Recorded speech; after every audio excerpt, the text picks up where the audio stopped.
abasajja bali bateze His Excellency Kyagulanyi buli ka device ke basobola okubeera nga beeyambisa okumufunako information mu buli kimu, maloboozi, video, entambula and all that kind of thing. Ka device kolaba ku screen awo ke kakamu ku bo president ke unveiling luli nga bali ku press conference kano bakayita Boombost Sparker Quad Band GPRS tracker era ngo mugaso gwako kutrackinga omuntu wabeera bakateeka mu motoka mujukire nti amaje wegasalako ekitebe kya National Tech Platform basangamu emmotoka ezimu naye kwezi ezimu kwe kwali emmotoka president waffe gyatambuliramu wamu ne timu yinga tebagala kutambuliramu zino emmotoka eziri official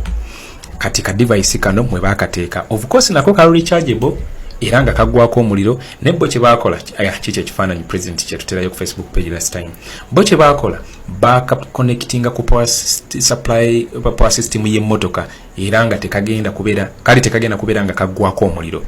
kagenda kubeera nga kaba feedinga information every now and then of course baka connectinga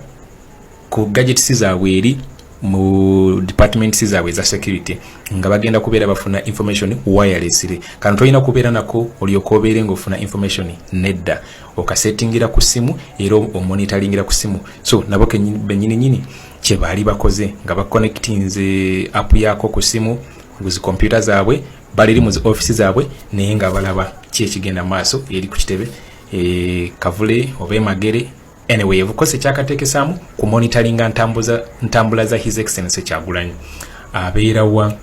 bwava ku kitebe agenda wa bwava magere agenda wa meeting azikuba wa bani ba visiting ennyo bwafuluma perimeters ze Kampala kali kasoba monitor okuba alatinga bulungi nnyo bwafuluma perimeters za Buganda nga kaba notifying bulungi kuba kaina all these functionalities kali so powerful lwako kolaba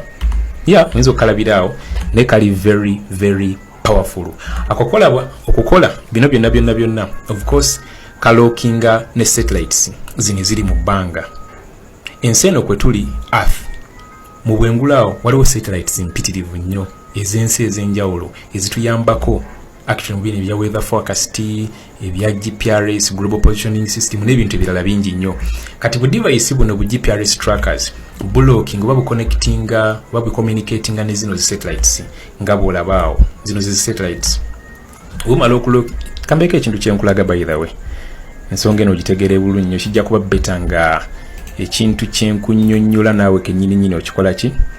okirabako live kasita tuli wano mu studio zaffe egaggadde ate buli kimu weekiri alright kakati kifaananyi byolaba ku screen of course eno yensi kwe tuwangalira this is planet earth naye mu bwengula waayo wano okwetolola wano waliwo zi satellites mpitirivu nnyo ezisoba mu 120 of course ezensi ezenjawulo America inayo esoba mu 31 Russia inayo esoba mu 25 China inayo esoba mu 45 Africa one of course tetuyinayo wadde entertainment za Africa nazo zinayo satellites mu banga era zilaunchingibwa side ya America and all that kind of thing because those are the guys that are in facilities esobola okulaunchinga satellites zino mu banga so ze zinyambako actually n'okulaga kino kindi mu kulaga nobeera ng'osobola okulaba Kampala nobeera ng'osobola okulaba Masaka nobeera ng'osobola okulaba Kotido Gulu and everywhere those are the satellites eziri mu bbanga awo ebifaananyi bya satellites tosobola biraba ubanga otunudde mu bbanga olw'ensonga ziri ku distance mpanvu nnyo actually from the ground level paka obagilauncingira kilomita emitwalo egisoba mu 2 otunula mu bbanga tosobola giraba kuba eri mu kilomita emitwalo egisoba mu 2 babatambulira mu nnyonyi baba bali batambuliddeko mu nnyonyi mukimanyi bulungi nnyo nti nno ennyonyi esobola okutambulira mu kilometers okuva ku ground level nga 10 oba 13 eyinza kusukkaawo kati zino satellites zo ziri mu kilomita emitwalo 2 so ziri wala nnyo kyova olabanga esobola okusindikira akafaananyi ka planet earth nga kali bwe kati kitegeera esobola kusindikira akafaananyi ka planet earth nga kali bwe kati so those are the satellites osobola ogirabako wano ezimu ku zo zino wano nga bwolaba ku screen awo that is a satellite bweziti bwezifaanagana mu bwengulaawo zeetoloolera mu bbanga wano of course ngayo tosobola ziraba kuba ziri wala nnyo zezimu ku zo zino ennaku zino bagamba nti za Starlink zono Elon Musk ziri nnyo kumpi nnyo era ziba zitangala sometimes ekiro naye nga omugaso gwazo of course ogumu ku zo gwego kati buno bu device nga bwe nkakulaze kano ka GPRS tracker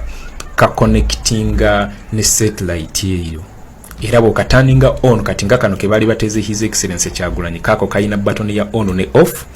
era nga kayina ne button ya source. Button ya source yo osobola okunyiga nobeeranga osobola okunotifyinga oba osobola okwalatinga omuntu omulala nti ndi wano mu kifo kino kuba kasindika alert si kano kolaba ku simu. Kasito kateekako wano katurninga on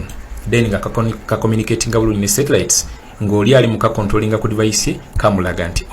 ali mu kublinkingira wano oba ne kamulaga nti atambulidde wano avudde wano n'agenda ne wali. That is its purpose. So kiba kitegeeza president we bali bagenda mu surveillinga ku 24/7 kugaye bali baka connectinze ku power supply kati kagenda kugwako omuliro kalaga travel history. President bali basobola bulungi okumulaba nti avudde Makerere Kavule n'agenda wano Byaneri n'agenda ewagundi ate n'ekirala nti bali bamuteze kamera mu office nga bamuteze ne audio recorders mu office. So kiba kitegeeza buli conversation yandibadde mu office bandibadde bajuulira on top of that ate ne travel history we ne travel n'entambula ze ne baziraba bulungi nnyo. So bali bagenda ku sabotaginga buli kimu in real time kuba kano ka device kasindika information in real time.